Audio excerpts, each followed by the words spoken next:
me tell you about a story about what happened on May 10th, 2019. The day my old house caught on fire.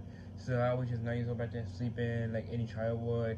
And then I didn't know where I hear my aunt and her husband back then doing the wake up, wake up, wake up, wake up. And then when I woke up, I see the face looking panic and looking very, very worried. And then they told me to get out of the house and how the house is on fire. That we had to evacuate and get out.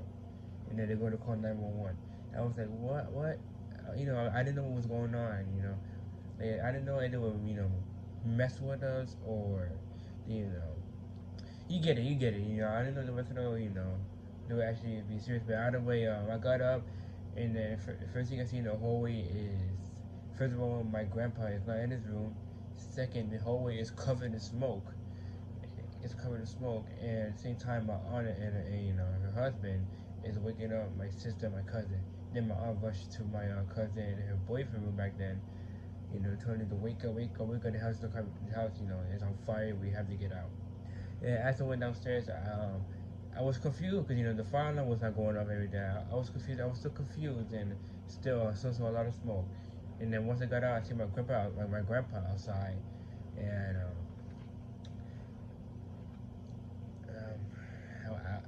I just saw my grandpa outside, and I just stood out there until my aunt and my rest of my family got out. And once they all got out, my cousin, my sister, my aunts, my aunt husband and my cousin boyfriend back then. Once we all out, my neighbor next door was calling 911, calling the firefighter that we had to get the firefighters in this. I'm not gonna say my address, for private reasons, but we have to get, where the address is. The firefighter, we have to get the firefighters here and start the fire. And at the same time, she is calling 911. I hear popping back there, like pop, like I heard like a pop inside my house, and that was a fire pop. And that's when I knew that my aunt was online. There's indeed a fire inside, because I just heard a big fire pop. And then, however, my neighbor service was not working.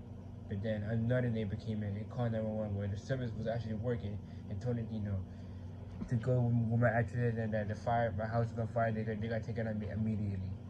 But then we see smoke coming out in my basement rapidly. My aunt is calling my mom at this point. She's calling my mom, telling the house on fire that she has to get it real quick and she has to, leave work early. At the same time, we like I said, we saw my basement. We saw a lot of smoke, a lot of smoke. That was way worse smoke than my own house. That was way worse. And then my grandpa just went down there. We tried to call him to come back up, but he wouldn't listen. And he opened the door, and then after that, a lot of smoke came in his face, and he's like, "Oh!" Like he was back in the like, and I'm pretty sure he saw the fire, because I just saw some orange light back there, and then that's when we knew. My dog JJ. I had a dog named JJ. He was my everything. He was my best dog ever. My dog JJ was in there, and I started to get very worried as well as the rest of my family. At the same time, they got my dog Coco out of the building, which they almost forgot, but they got him out just in time. But JJ was my basement, and that's when I started to get very worried, because JJ was my best friend back then. He was like my best friend dog. He was one of the best friends I ever had. Best friend than any best friends and humans out there. Now back what I was saying, we told my mom that the basement was on fire and that she had to get there real fast now. And then at the same time, we hear sirens in the background, firefighter sirens. And then I see a fire truck coming down, and then I wave my hand. I wave my hand like here. Because the firefighter was coming out. Like, I'm pretty sure they knew what the address is, but they probably didn't know which house. So I just said over here, this house, right here, this house. Waving my hands up in the air. And then they stopped immediately and got out and told them, well, where is the fire at? And we told them it's in the basement and in the house. And then after that, more sirens came in, and then police officers came in, and it was chaotic scene. And then at this point, my aunt started crying and saying that she thinks that JJ is dead at this point, which I said, no, he can't be dead. And I still have hope. And deep down, I thought he was dead. I thought he was finished. Now, remember this, I thought. I thought he was finished. And then the firefighters came in the house, and then we hear more sirens, and we hear the water hose. You see hella fires going in, and At the same time, the firefighters are taking out, the fire. They're taking out the fire. A lot of neighbors from my nearby, my family, they had good friends with all the neighbors back then. My own neighborhood, my family had good friends there. So they all started coming out and, watch what was going on, the horrific scene about the fire. And then we were outside, devastated. Because, we was planning to leave on Puerto Rico. We was planning to, to leave happily. We was planning to go to Puerto Rico. But the fire just changed everything. And now we're just standing here. And the flight is going away. And we're just standing here watching the firefighters taking it out. And then in a distance, very far away, very far, I see my mom coming running down. She comes running down, and I ran towards her, and we hugged.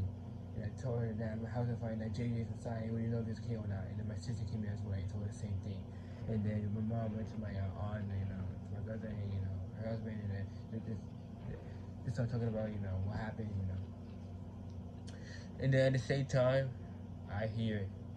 I see. When I didn't know if I hear it or not, but he would see.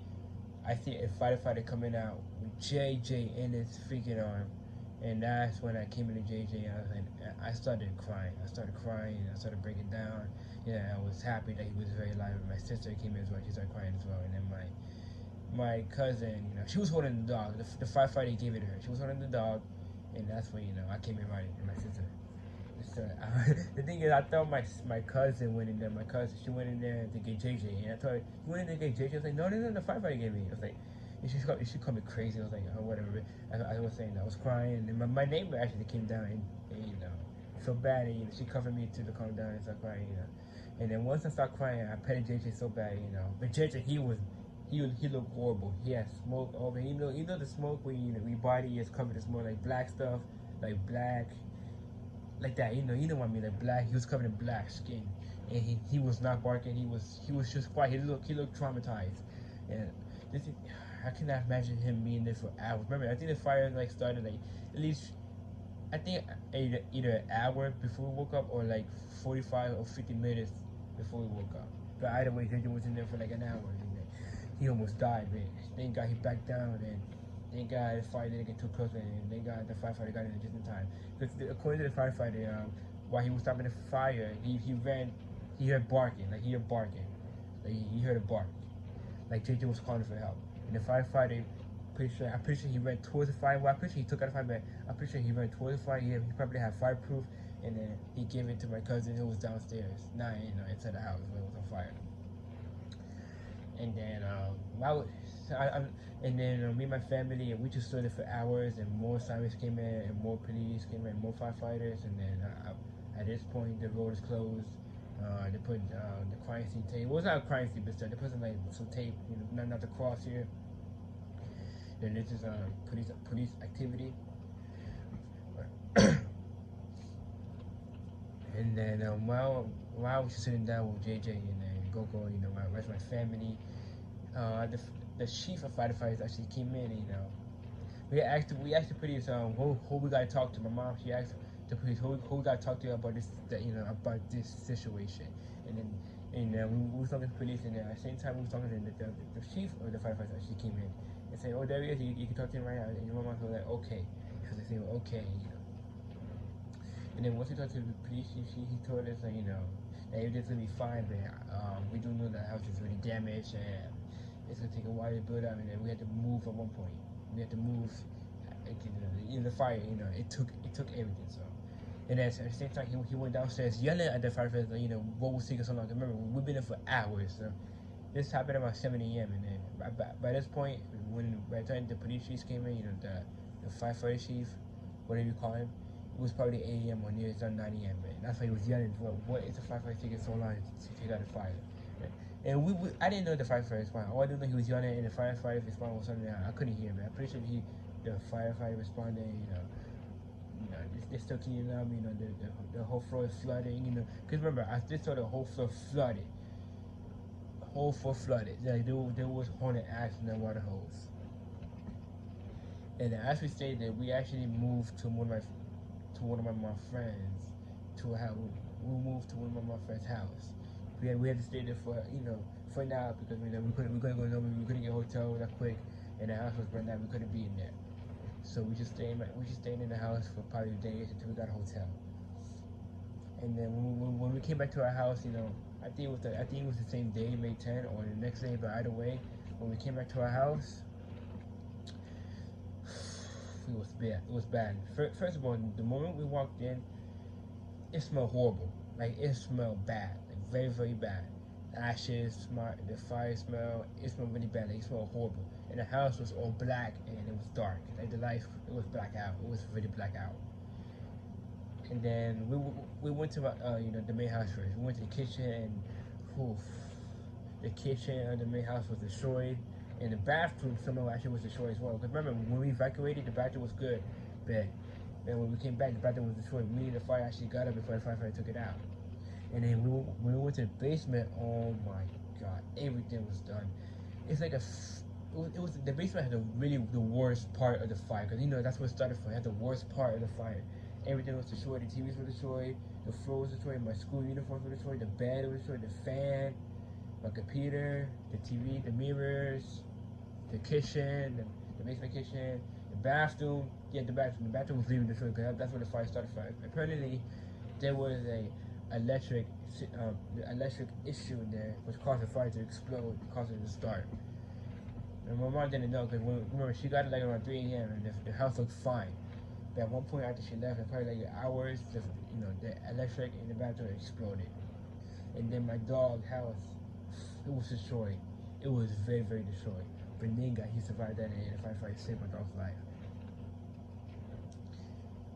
And after that, we moved to a hotel, and then we canceled our trip to Puerto Rico. We couldn't go, and then we had to stay in a hotel until we got a new house in August 2019, which I'm currently living in right now. Yeah, I went to school, and then that was the story of my house on fire. I'm gonna tell more stories about my life, and that I'm gonna talk about other stuff. That's not my life. Goodbye, and I'll see you next time. I know user or whatever. Goodbye.